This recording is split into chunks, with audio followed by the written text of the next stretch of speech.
Hello everyone, good morning to all of you. आज हमारे पास जो टॉपिक है, हम यूनिट फर्स्ट का थर्ड सब यूनिट करेंगे। आपको पता हो, अगर यूनिट फर्स्ट में हमारे पास 3 सब यूनिट हैं, ठीक है, और फर्स्ट और सेकंड हमारे कंप्लीट हो चुके हैं। आज हम थर्ड स्टार्ट करेंगे। बहुत छोटा सा सब यूनिट है, ये सबसे लेंथी था, ये भी शॉर्ट था, ठीक है। छोटा सा सब यूनिट है हमारे पास, जिसमें हमने ज़ूलॉजिकल पार्क करनी है, म्यूज़ियम करनी है, नेशनल पार्क्स करनी है। जो नेशनल पार्क्स मेंशन की हुई है हम वही करेंगे। ज़ूलॉजिकल पार्क और म्यूज़ियम्स का एक जनरल सा ओवरव्यू हमने आइडिया डेवलप करवाना है, ठीक है। अब देखो, सबसे पहले हम जो करते हैं ज़ूलॉजिकल पार्क। ज़ूलॉजिकल पार्क क्या है हमारे पास? ज़ूलॉजिकल पार्क एक ऐसा एरिया होता है, एक ऐसा मैन मेड एरिया होता है जिसमें हम एनिमल्स को रखते हैं मैन मेड कंडीशंस में, ठीक है। मतलब मैन मेड एरिया होता है जिसमें हमने एनिमल्स को रखना होता है, उनको पूरी रिक्वायर्ड कंडीशंस जो हैं प्रोवाइड करते हैं, ठीक है। मतलब नेचुरल हैबिटेट उनको हम प्रोवाइड करते हैं, ठीक है। अब इनको हम क्यों नेशनल पार्क्स या ज़ूलॉजिकल पार्क में क्यों हम एनिमल्स को रखते हैं? क्योंकि एनिमल्स की पोचिंग हो रही है, एनिमल्स को किल किया जा रहा है, उसकी वजह से उनको प्रोटेक्ट करने के लिए हम उनको कहाँ रखते हैं? ज़ूलॉजिकल पार्क में रखते हैं।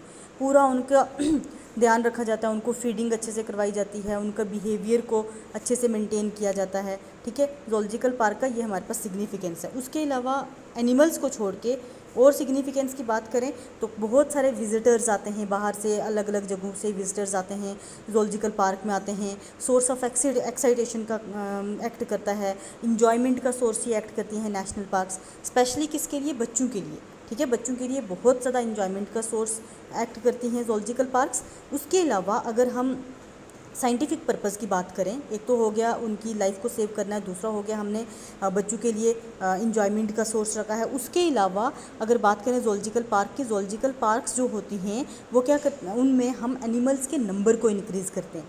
कुछ एक एनिमल्स ऐसे होते हैं जो एंडेंजर्ड कैटेगरी में, एंडेंजर्ड मतलब क्या हो गया, जो एक्सटिंक्ट होने वाले, ख़त्म होने वाले, उनको हम ज़ूलॉजिकल पार्क में रखते हैं, उनका नंबर इंक्रीज़ करवाते हैं, ब्रीडिंग करवाते हैं, पाउचिंग से उनको प्रोटेक्ट करते हैं, ठीक है। तो इस तरह से हम उनका नंबर रेज़ करवा सकते हैं, ठीक है। उसके अलावा जो ज़ूलॉजिकल पार्क्स हैं बहुत ही हेल्पफुल रहती हैं साइंटिफिक रिसर्च वगैरह के लिए, ठीक है। साइंटिफिक रिसर्च वगैरह के लिए बहुत ज़्यादा हेल्पफुल रहती हैं। अब मैं आपको कुछ एक ज़ूलॉजिकल पार्क्स की इमेजेस बता देती हूँ। ये देखो, ये मैंने कहाँ की ली है? मांडा ज़ू। मांडा ज़ू आप में से किसी ने देखा होगा, जम्मू में जो मांडा ज़ू है वहाँ की ये इमेज है। इस तरह वहाँ पिकॉक है, ठीक है। ये वाले एनिमल्स जम्मू में रखे गए हैं। ये डियर भी है, ठीक है, देन टाइगर है, पिकॉक है, और भी काफ़ी सारे एनिमल्स हैं। यहाँ थोड़ी सारी इमेजेस ली गई हैं, ठीक है। ये देखो, इस तरह से लिपर्ड रखा गया जम्मू मांडा ज़ू में। ये वाले डियर्स हैं।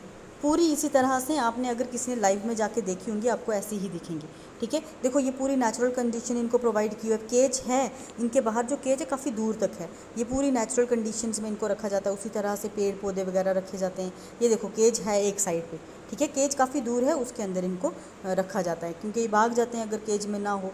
ये वाला जो है पिकॉक, ये भी केज के अंदर बंद है, पूरा जाले के अंदर बंद है, लेकिन ऐसी कंडीशंस उसको प्रोवाइड की जाती हैं, ठीक है। ये देखो, यहाँ पे केज दिख रहा है। ये पूरी मांडा ज़ू की पिक्चर्स हैं जो हमारे जम्मू एंड कश्मीर में है। ये वाला मांडा ज़ू का नहीं है। ये देखो, जिराफ को रखा गया है और बच्चे इस तरह से आके खेलते हैं, क्योंकि ये एग्रेसिव नहीं होता। जिराफ जो है उतना ज़्यादा एग्रेसिव नहीं होता, ये बच्चों पे अटैक नहीं करता, इसलिए बच्चे उसके क्लोज जा सकते हैं, ठीक है। तो ये हमारे पास क्या था? Zoological park. अब हम बात करें अगर म्यूज़ियम की।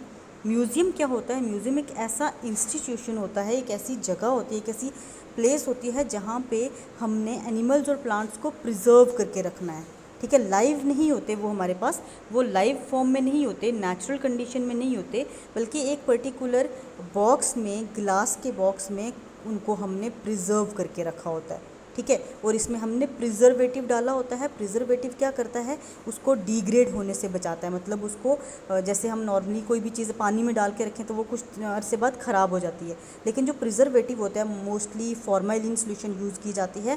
प्रिजर्वेटिव क्या करता है? इसको पूरा प्रिजर्व करके रखता है। एज़ इट इज़, प्लांट है या एनिमल है, वो एज़ इट इज़ ही रहता है, ठीक है। और ये जो म्यूज़ियम्स की बात करें, म्यूज़ियम जो है हर एक स्कूल में भी होता है। जो हमारी लैब होती है, लेबॉर्ट्री होती है, जिसमें ज़ूलॉजी की अगर मैं पर्टिकुलरली बात करूँ, हमारे यहाँ पे भी अच्छे खासे स्पेसिमेन हैं, ठीक है। स्पेसिमेन का मतलब इस तरह ग्लास का बना हुआ पूरा बॉक्स सा, बीकर टाइप का, उसमें हमने अलग अलग एनिमल के स्पेसिमेन रखे हुए। इवन के ह्यूमन बेबीज़ को भी प्रिजर्व करके रखा जाता है।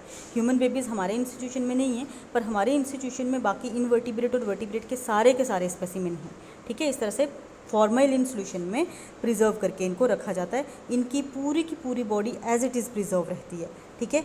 तो ये अलग अलग तरह से प्रिजर्व किए जाते हैं, जैसे मैं आपको बता रही हूँ अपने स्पेसिमेन हमारे प्रिजर्व हमने जो रखे हुए।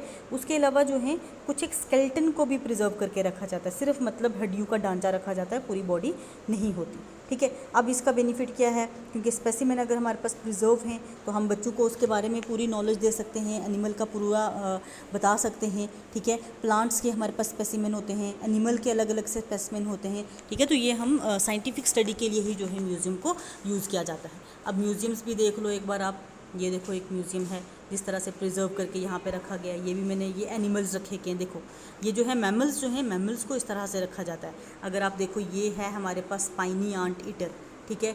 और उसके बाद ये अलग अलग मैमल्स अलग अलग हैं, इनके एग्जैक्ट नाम अभी मैं आपको एग्जैक्टली नहीं बता रही हूँ, लेकिन ये आपको पहचानने हो रहे हैं ये सारे क्या हैं, मैमल्स हैं। ये देखो आपको बोन दिख रही है, अभी मैंने बोलता ना स्केलेटन को भी हम प्रिजर्व करके रखते हैं। तो इस तरह से म्यूज़ियम में सारी चीज़ों को प्रोटेक्ट करके रखा जाता है। अब मैंने आप बच्चों को ना एक क्वेश्चन कल पूछा था कि हमारे हैंड की पाम में और फीट के सोल में हेयर्स क्यों नहीं होते। एक दो बच्चे ने ही आंसर किया।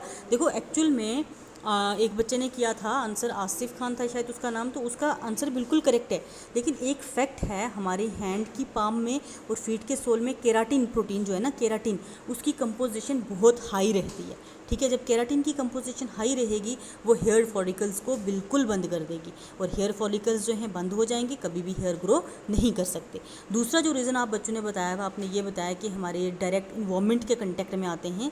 हाँ, इन्वायरमेंट के कंटेक्ट में आते हैं, हम जो भी काम करते हैं अपने हाथों से करते हैं, उस वजह से भी वो भी एक रीज़न है। लेकिन जो मेन रीज़न है वो ये है कि केराटिन की कंपोजिशन ज़्यादा होती है, ठीक है। बाकी एसेसरी अदर रीजंस बहुत सारे हैं, लेकिन मेन रीज़न यही रहेगा, ठीक है। आज हम यहीं तक रखेंगे, कल हम करेंगे next. Thank you so much.